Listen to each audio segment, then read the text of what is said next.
Have you heard that before? So today, join me, please, in changing this to Breast and Heart Health Creation Month. We're going to do that this morning. By the law of attraction, what you focus on increases. How many of you believe that? Yeah, it's a great audience. You can also talk astrology with you guys, which I love. I love the Hay House audiences. Everything that increases the health of the heart increases the health of the breasts, and vice versa. So I'm going to read you a quote from the New York Times. Everyone should be concerned about heart disease.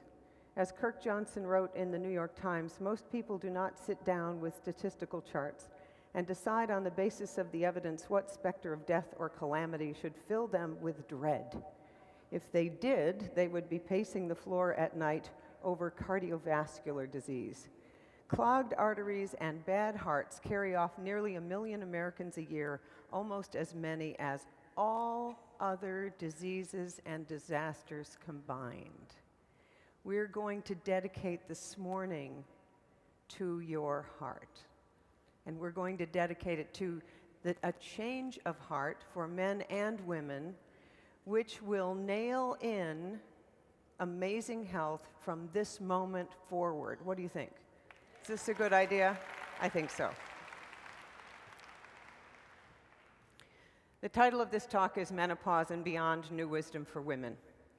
And the perimenopausal transition, which is the time leading up to the final menstrual period. The final menstrual period is menopause. It's the last period. That's the definition of menopause. So really, the definition of menopause is about 3 days.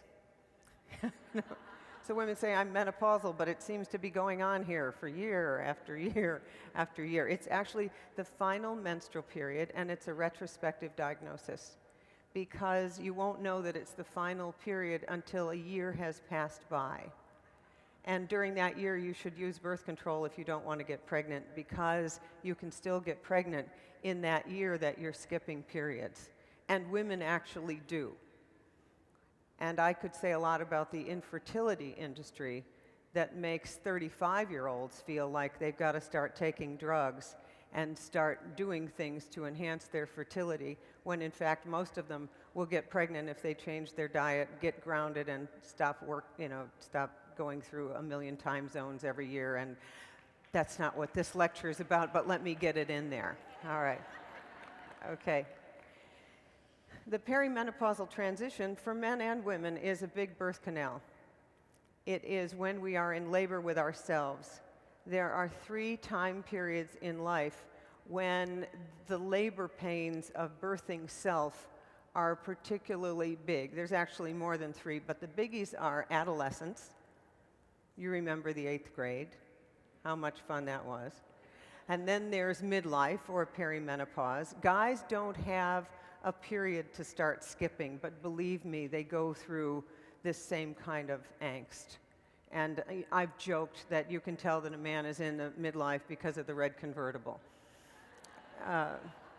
Not always true. I myself bought a white convertible right after 9/11 because I figured if we were all going to die, I was at least going to have the sun on my face for a little bit of time. That was my response. You know, whenever the world's coning down like that out of fear, when you find that happening, do something really fun and